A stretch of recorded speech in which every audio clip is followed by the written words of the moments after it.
આ ગામનું નામ હજી એસટીમ નથી. ભૂતકાળમાં કે ભવિષ્ય કાળમાં કઈ જાતા હાલવાનું, આપણે વર્તમાન કાળમાં જ હાલવાનું. ચેતનની માયા છે, ચેતન થી ચેતન પ્રગટ થાય. જય ગિરનારી, જય ભોળિયાનાથ. મિત્રો, ફરી એકવાર સ્વાગત છે આપણી યુટ્યુબ ચેનલ અખંડ મોજ અને ફેસબુક પેજ ગિરનારીની મોજ ઉપર. ફરીવાર ભ્રમણ કરતા કરતા આપણે આવી ગયા છીએ મિત્રો અંબાડા ગામની અંદર, જ્યાં પ્રાણજી દાદાનું બહુ સુંદર મજાનું મંદિર છે અને બહુ સુંદર મજાનું સ્થાન છે. તો ચાલો મિત્રો, આપણે જઈ પ્રાણજી દાદાના અને આગળ દર્શન કરીએ. દાદાનું અને ખોડિયાર માતાજીનું મંદિર છે. તો ચાલો મિત્રો, ખોડિયાર માતાજી અને જય ગિરનારી, જય ભોળિયાનાથ, હર હર મહાદેવ. પ્રાણજી દાદા પણ પ્રાણજી દાદાનો બહુ મોટો ઇતિહાસ છે. સુરા શમશેરો અને સુરવીરોના પાળિયા એવી સૌરાષ્ટ્રની ભૂમિ. ચાલો મિત્રો, આપણે આગળ જઈએ અને દર્શન કરીએ. જોઈ શકો છો મિત્રો બધા ફોટા. બહુ સુંદર મજાનું મંદિર પ્રાણજી દાદાનું. નદીનો નીચેનો નજારો.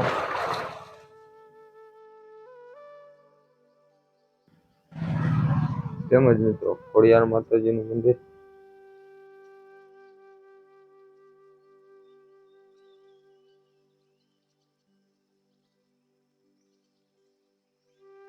કરો બધા દર્શન મિત્રો.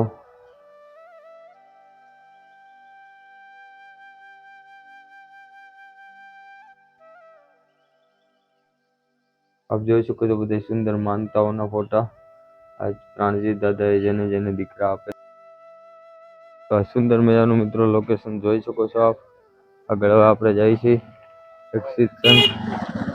સીતારામ બાપુના દર્શન કરવા, જે આગળ પણ આપણે ઉગલા ગામનો બ્લોક મૂકેલો હતો.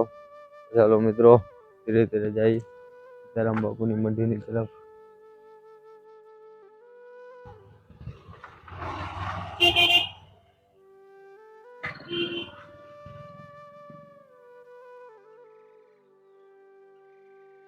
સિયારામ. જય ગિરનારી, જય સિયારામ. વાહ ભાઈ વાહ. બાપુ, આ જગ્યા આપની ક્યાં આવેલી છે? આ જગ્યા તો આવી અંબાડા ગામના પાદરમાં આવી. જી જી બાપુ. હાજી. ને આ કેટલા જૂની જગ્યા, સમય જૂની જગ્યા છે બાપુ? હા, તો બહુ જૂની જગ્યા છે. જેથી ખોડિયાર જેથી પ્રગટ થઈ એ વખતની આ જગ્યા છે ને. હા, સ્વયંભૂ પ્રગટ થયેલા છે માતાજી. તો પછી બીજું ને પ્રેમજી દાદાનું મંદિર બાપુ? એ તો કઈ આપણને સાંભળતું નથી. આ લોકોને કદાચ ખબર હોય અહીંના વતની છે. આપણે ત્યાં કાંઈ લાવ્યા છે, જ્યાં ભૂમિ આપણે અજાણી પડે. હા, આ કેટલા વર્ષ ત્યાં પ્રગટ થયા હોય કે ને ખબર. હા, અહીં પેલા એમ કે બાયું નીકળાતું નહીં. નીકળાતું નહીં બાયું થી? હા. કેમ બાપુ, એનું કારણ? હવે એનું કારણ શું હોય તો આપણને ન ખબર હોય. બાયું અહીંથી હાલી નીકળી જ ન શકતી. વરઘોડિયા પાણી ન નીકળે એમ કે. હા, હવે આ બધે શું હોય એનો જૂનો ઇતિહાસ તો કઈ આપણને કઈ ખબર છે નહીં. અને આપણે તો શું છે કે ભૂતકાળમાં કે ભવિષ્ય કાળમાં કઈ જાતા નથી. વર્તમાન કાળમાં જ હાલવાનું છે. બની ગયું એને પછી હું ખોટું દોડા કરવું. થઈ ગયું પ્રેમજી પ્રગટ થઈ ગયું પછી હું એને દોડા કરવાનું. બરોબર. માતાજી પ્રગટ થઈ ગયા પછી હું એને ખોટા દોડા કરવા. હવે આપણે નવે હાલવાનું, આપણે વર્તમાન કાળમાં જ હાલવાનું. ત્રણ કાળમાં વર્તમાન કાળ. ભૂતકાળમાં નથી જવાનું કે ભવિષ્ય કાળમાં નથી જવાનું. આ વર્તમાન કાળમાં જ હાલવાનું છે. હા, વર્તમાનમાં જીવવાનું. ભાઈ બધા એમાં જ જીવી ગયા છે. વર્તમાન કાળમાં જ બધા જીવી ગયા. ભૂતકાળમાં કે ભવિષ્ય કાળમાં જવાનું કેતો એમાં ને એમાં રહીને આનું આપણને કઈ હેડે ન હોવું છે. અત્યારે પ્રત્યેક છે તે જ પ્રમાણ છે. ચેતનની માયા છે, ચેતન થી ચેતન પ્રગટ થાય. હો વાતની એક જ વાત. ચેતન થી ચેતન પ્રગટ થાય. આ બધા આત્માઓ ચેતન છે. આ ચારે ચાર છે ને એ ચેતન છે. આ બીજી બધી વસ્તુ નિર્જીવ છે. એની હારે તમે કેટલાક દે ટક્કર દીધો. ઝૂંપડી છે તો એ નિર્જીવ છે, પણ એની અંદર બેહવા વાળા બધા આત્માઓ ચેતન છે. તો ચેતન થી ચેતન પ્રગટ થાય. એમાં ઘણો અનુભવ થાય, પણ એ વર્તમાન કાળમાં.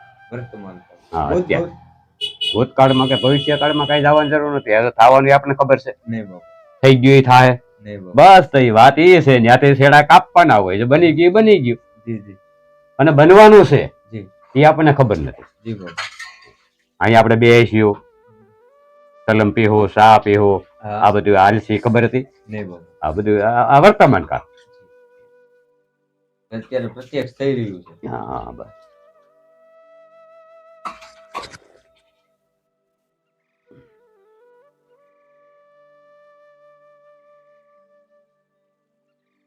બાકી માતાજી તો ઘણા સમય ત્યાં પ્રગટ થયા છે ને ખોડિયાર માતાજી તો ભાઈ. આ શાહી નદી છે, શાહી નદીને કાંઠે અહીં બેહણા છે. પેલા જંગલ જ હતું, ગામે ક્યાં હતું? પછી ગામ બંધાણું. હા પછી ગામ બધા.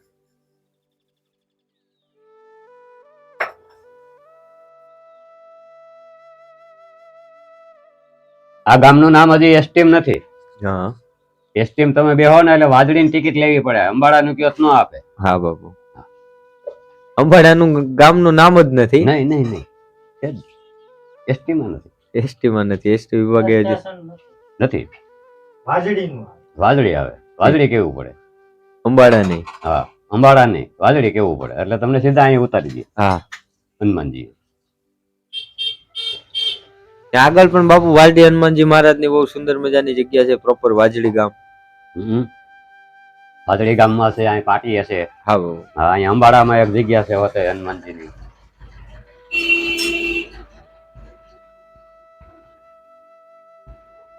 શ્યામ ભગવાન નું અહીંયા છે મેન તાન જૂનું અહીંયા, પછી તુલસી શ્યામભાઈ નું. શ્યામ ભગવાન. હા જી, જે મેન આ ગામની અંદર છે શ્યામ ભગવાન નું. હા શ્યામ ભગવાન નું મંદિર હજી આ હાલમાં જૂનું. હા પછી તુલસી શ્યામ. બહુ પ્રાચીન બાબુ. તુલસી શ્યામ પણ પેલા જૂની જગ્યા અહીંયા. લગભગ 200-500 વર્ષ થઈ ગયા છે મંદિર ને તો. એટલું ખરું.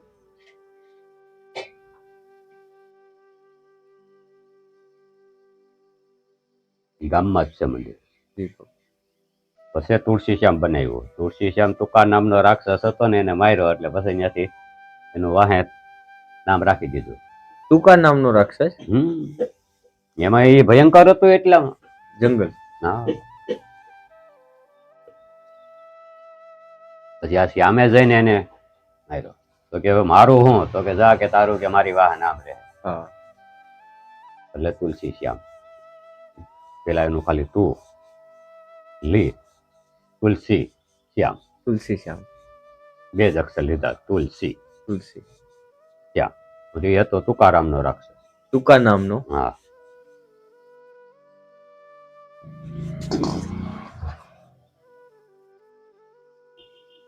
એટલે પેલા ભક્તોના ઉપરથી ને હિરણાકશ મહાદેવ છે તે હિરણાકશ ને માર્યો એટલે હિરણાકશ મહાદેવ નામ પડી. હા બાબુ. અને ભક્તોથી જ બાબુ ભગવાન આધીન છે ને. આપણે દોણેશ્વર છે. જી બાબુ. હા